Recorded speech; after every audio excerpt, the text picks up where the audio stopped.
Drivers, start your engines! Hello again, ladies and gentlemen, Saka here, and welcome to Atlanta. In the next video of NASCAR Racing 2003 season, we are at the 1.5 mile quad oval. Very fast Atlanta with a lot of tire wear. As you can see, Brandon got his first pole of the year. We are on the outside of the front row. A bit of a different race this week. Not restrictor plate.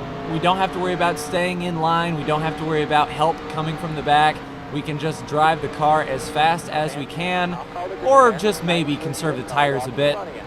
33 laps here, waiting for the green flag on race number 2 of the season. And green flag is out. Pretty good start. Brandon's got the inside. We'll get up to 4th gear before we get into turn 1 and see where we can shake out. The AI doesn't really hang on that well here at Atlanta, especially once tire wear becomes a factor. We'll roll the outside, see if we can clear Brandon and get some laps led here. We will clear him off the corner. It's really loose on new tires. The car wants to slide out from under you. Using all the racetrack here, and there we go. Nice. So we lead the first lap here at Atlanta. That's some bonus points for us if we don't make it to the chase on wins. Every point matters. And let's just see if we can make these tires last here. Brandon will go to the inside, and he's looking awesome. So Brandon will take the point. We'll settle back in the second. He's using all the racetrack, getting below the white line. And let's see if we can get a run on the outside here. Atlanta, you can run multiple grooves. The high lane will allow you to carry that speed off the corner, but the inside, of course, is the shortest way around the racetrack if he can hold the car under him. Martin Truex Jr. taking a peek down there. I guess Brandon got really loose down there at the bottom. We will take the point once again. And we don't want to be overzealous here with our tires. We don't really have to push a whole lot, all things considered. So we'll just ride and see where we line up with the rest of the cars. Martin Truex Jr. looks to be the biggest competitor for myself and Brandon, and being a 1.5 mile racetrack, of course, that's to be expected that Martin Truex Jr. will be the car to beat. But it looks like we have a pretty stout piece here. So far, so good. Looking at one pit stop, and we want to sort of split the race in half, so maybe lap 17 or so, we will come in for a 4-tire change. The tire wear is bad enough here that if you take 2 tires, your left sides are going to be dead by the end of the race. So 4 tires is definitely going to be the call. We don't have to push too hard here. There's Brandon in the mirror. And we'll see if he gets a run on us. If he does, we'll let him go. No need to really press the issue on lap 5 of 33 for sure. And we'll just keep running that middle groove. And it looks like old Martin Truex Jr. might be moving to the point here. I'll keep on the outside, keep the momentum up, and see if he can keep the car under him. We're right there. Oof. He's going to clear us. And who's that following him through? I didn't get to take a look-see. Oh, William Byron following him through, and we have Kyle Larson looking to the inside. Good run for Kyle Larson and William Byron after Daytona. So we are sort of seeing the championship picture unfold here. Some dominant cars are showing their strength early. That isn't to say we might see a surprise winner at a road course or a restrictor plate race for sure, but it looks like Truex, Byron, and Larson are going to be really tough in the grand scheme of the championship. Car is starting to wash out just a bit here. We'll see if we can stay in line as much as we can and just sort of hang on to the lead. It'll help that William Byron is trying to go to the point here under Martin Truex. He will have the high lane, and we will snuggle up right behind him and follow the car that seems to be faster. And it looks like William Byron will lead that lap. We'll follow William Byron on through under Martin Truex Jr. And oof, had to back out of the gas just a little bit. That upset our entry, having to check up for William Byron. Let's see if we can get a run off the corner, though. We have the horsepower down the back straightaway. We'll get a fender on him here and see if we can get the lead back. We kind of want to lead the most laps this race to get the additional bonus point, as stages are not a thing, and you know, every good bonus point counts. So we'll lead that lap away from William Byron. So myself and Brandon, Truex, and Byron have led laps so far today. So a bonus point for all of us.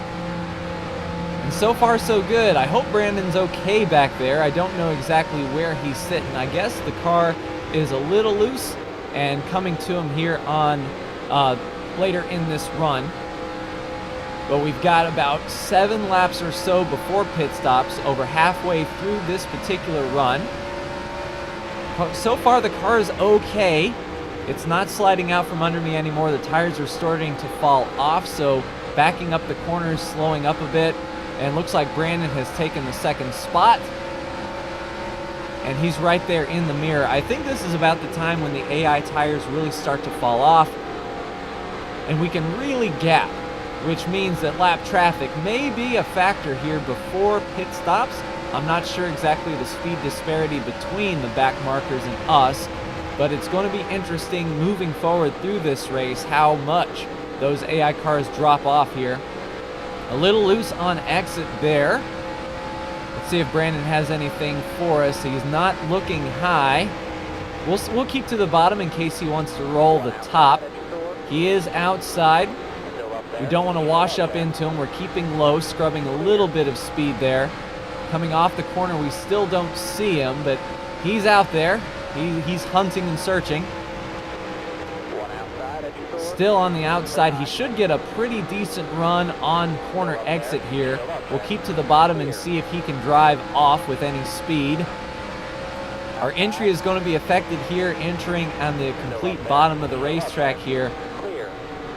There he is. So indeed, Brandon will complete the pass. We'll wash up just a bit, but put Brandon up to the point to start lap 13. And we are about 4 laps away from pit stops. So I'll just see if I can pace Brandon a bit.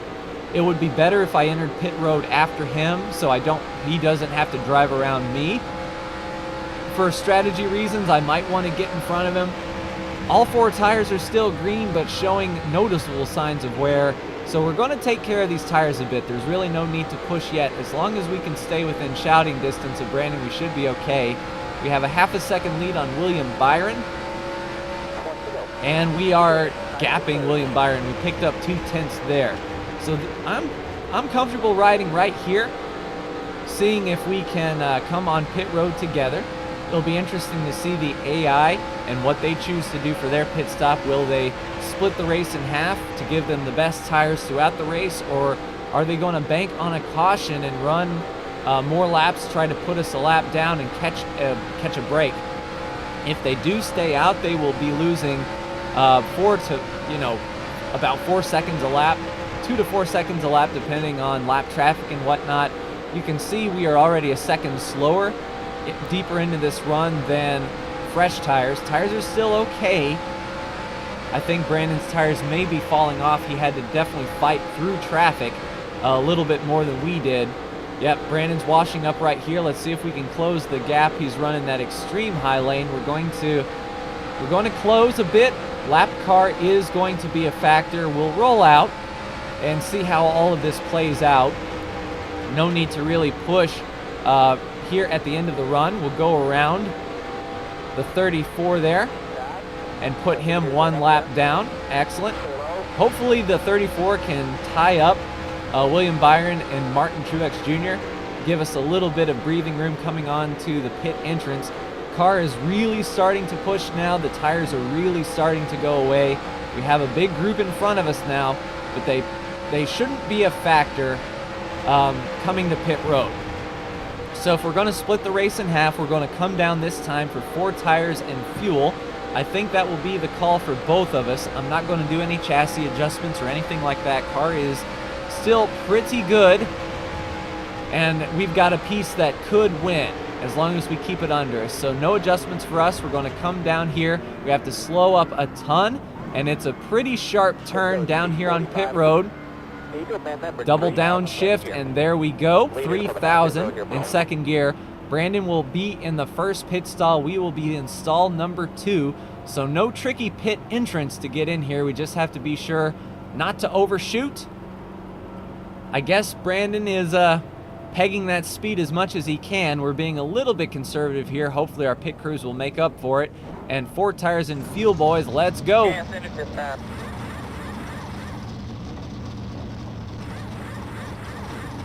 All right, right side tires are on. Going to the lefts. Brandon is indeed taking 4 tires. It's going to shake out here. Brandon is down and away. We will be right behind him. It all comes down to how quickly we can get up to speed. A little too much power there. We'll use this little bit banked part of the apron to get back up to speed. There goes the 2 of Brad Keselowski. And there we go, 4th gear. Let's get it as much as we can. We'll keep down to the bottom just in case a car has a run, and we'll blend in traffic. So Brandon was able to make up a lot of time there on pit road. It really all depends on how he gets through traffic and if there are any yellow flags. We'll cycle through here and see where we come across the line this time.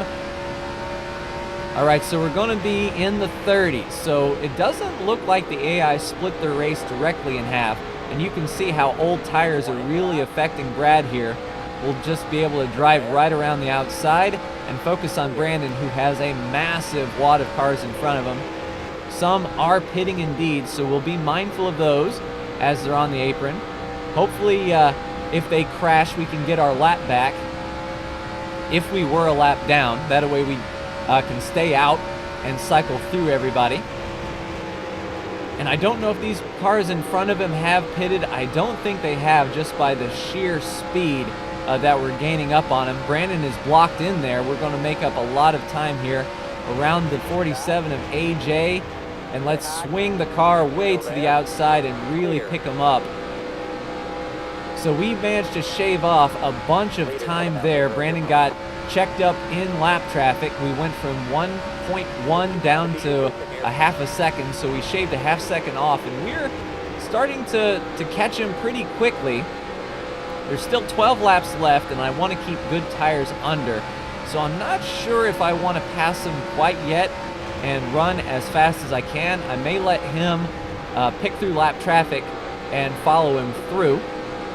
We're in the top 20 now, so cars are coming to pit road, and I think we will cycle through just fine without having to worry. Yes, indeed, we've cycled through. We're back on the lead lap, and we're just seeing what's going to happen here. Brandon on the outside of the rookie. I believe that's Gray Galding there in the Dr. Pepper car. He'll move up in front of us. We'll pass Austin Dillon. Well, I thought we were going to pass Austin Dillon. He drives it in there, and I think he is on new tires. Let's see if we, yeah. If we couldn't get to his outside there, that could have been really bad. We'll cut down to the bottom and get around this lap car, the 23. And set sail here as best we can. We're coming to 10 laps to go. No more pit stops. We're back on the lead lap. Everything is cycled through, and we're running in second. So Brandon looks like he's going to retain the lead, and we've got quite the gap to the car behind us. So I don't know if William Byron didn't have a good pit stop or William Byron hasn't cycled through yet. We'll keep an eye on that 3rd place car to see the intervals, but it looks to be just like a 2-car race for now. All right, putting the 41 of Kurt Busch a lap down. We'll catch a good run here off of Kurt. Now he will have a little bit fresher tires than us, so I'll be mindful not to slide up. But we should be able to put the power down a little bit better. Nope, Kurt retains the outside line. We can't move up just quite yet. He's still out there fighting hard on the outside. Brandon should be able to extend his lead here as we fight Kurt Busch. A little bit of sparks coming from Brandon's car. He's really driving it in there. And we'll take up all the track and get a good run off here. And William Byron is indeed back in 3rd place, but we have quite the gap. So I think we're able to get to pit road much faster than them, or the leaders were caught up in a bit of a pit road kerfuffle with lap cars, and they couldn't get down very quickly, or they were stuck behind somebody. So really I'm not focused on the mirror at all. I'm just keeping the car under me, keeping my tires hopefully fresher than Brandon so we can make a late race charge. That's going to be the ultimate goal. He should lead the most laps this race by doing this, so we're giving up a point. but it's a trade-off. Trying to get the 3 bonus points for winning the race should outset that 1 point we lose for Brandon leading the most laps. And if we can get a win, we'll be in the chase, and then points won't really be a factor, I don't believe, going forward. I don't believe we'll have 17 different winners, so if we can get us a win, we'll be set. We can be on, not really cruise control, but we can, you know, take some more risk coming up earlier in the season, try to get some more wins and ensure that the chase is made up of guys that we can beat. So we're maintaining our gap here. Looks like Brandon may be experimenting with the high lane. We'll try to run the bottom to the middle, back the corners up just a bit and not use up the tires. Lap cars are in front of us, and I think we might catch them by the end of the race here. But Brandon is looking like he's trying to roll the top here. That may be where his car is working best. We're doing okay on the bottom. Looks like we're managing to catch him just a little bit through the center. We shaved 0.2 seconds off that time. And it looks like he's committed to running the top right on the outside of that groove. We're shaving off, you know, tenths here and there. We're starting to get a pull down the back straightaway. That'll help us close the gap. And let's see if Brandon may make a mistake that we can capitalize on. Car's starting to wash up just a little bit now. That's a project of me running the bottom and trying to hook the bottom for all of these laps. Is we're abusing the tire wear just a little bit into the wall, just a touch, just a scrape. No worse for the wear for either of us. It should be fine. He'll catch this 1 lap car by himself. We should be able to navigate through fairly quickly, coming to 3 laps to go here. So we'll definitely catch this 1 lap car, and it's going to be a question of, are we fast enough to catch that group in front of us in 3 laps time? We will see. So Brandon goes to the bottom around the 34. We will follow suit, make short work of the lap car, and that threw both of us a curveball. We were driving into turn 1 really hard, sliding up to the track. Brandon can't get the power down, it seems. We are right there. We'll give him a little tap, let him know we're back there. And coming to 2 laps to go, I think I am ready to go. So any chance that I have to get around Brandon, I will take, and the lap cars are definitely going to be a factor here. Let's see if we got anything for him. Brandon scrapes the wall just a touch. We'll ride the bottom. Brandon has come down just a bit to protect that bottom lane. And lap traffic will probably make the difference here. We're coming to 1 lap to go, and these cars are right in front of us. I'll dive to the bottom here, try to drive as hard in as I can. We've got Brandon on the outside coming to this lap car. I'm going to stay to the bottom as best I can around the 32. I imagine he's still up there. These lap cars might pinch me down. We're going to have to go for it. Let's see if we can move Allmendinger out of the way just a bit. Oh, and I bet Brandon can't be too happy about that. I think he was up there. We'll have to see. Around the 13. I don't see him in my mirror. So maybe a little bit dirty. I shouldn't have done that to a teammate, but for crying out loud, this is the chase. We're going to get our first win of the year here at Atlanta, and I'm going to have to take a look at that replay to see what happened to poor Brandon. Well, I think we know what happened to poor Brandon. But he won Daytona. He's in the chase. It's my turn. So a pretty uneventful race as far as crashes or yellow flags are concerned, but we come away with the win. That will put us in the chase bracket. No DNFs, I don't believe, so the AI is still holding strong as far as the race is concerned. Brandon and Allmendinger right there, so I don't think they crashed. I think they just got tied up with each other. So we'll come on down pit road and take a look at that last lap finish to see what was the product of me roughing up Allmendinger just a bit to get around. If we didn't rough up Allmendinger, Brandon would have definitely got it. We would have had to slow down way too much. That was like our make or break part of the race right there. So let's get out of the car here, head to that last lap, and just take a gander at what happened to poor Brandon on that last lap. So there we were, side by side. We split the 32. Brandon was up top. I don't know if I could have slid up in front of Brandon right there. There was the tap to Allmendinger, and Allmendinger just gets into the wall, blocks Brandon, and away they go. He actually downshifted into third to catch that traffic. But that was rough indeed. But we did end up getting the win. Let's take a look at the standings as they are after Atlanta. Kurt Busch is now your cutoff driver. Chase Elliott just out by 1 point. Even AJ is hanging in there at 18th. Myself and Brandon have the wins this year. Truex and Byron are pretty much clear of the cutoff, but a pretty good race between McMurray, Stenhouse, and even Jimmy Johnson are coming in there. But an overall good race, not too bad. But that is going to do it for me in this episode, ladies and gentlemen, of NASCAR Racing 2003 season. Like, share, and subscribe if you are so bold. Thank you so much for tuning in, and I will see you next week at Las Vegas. Take care.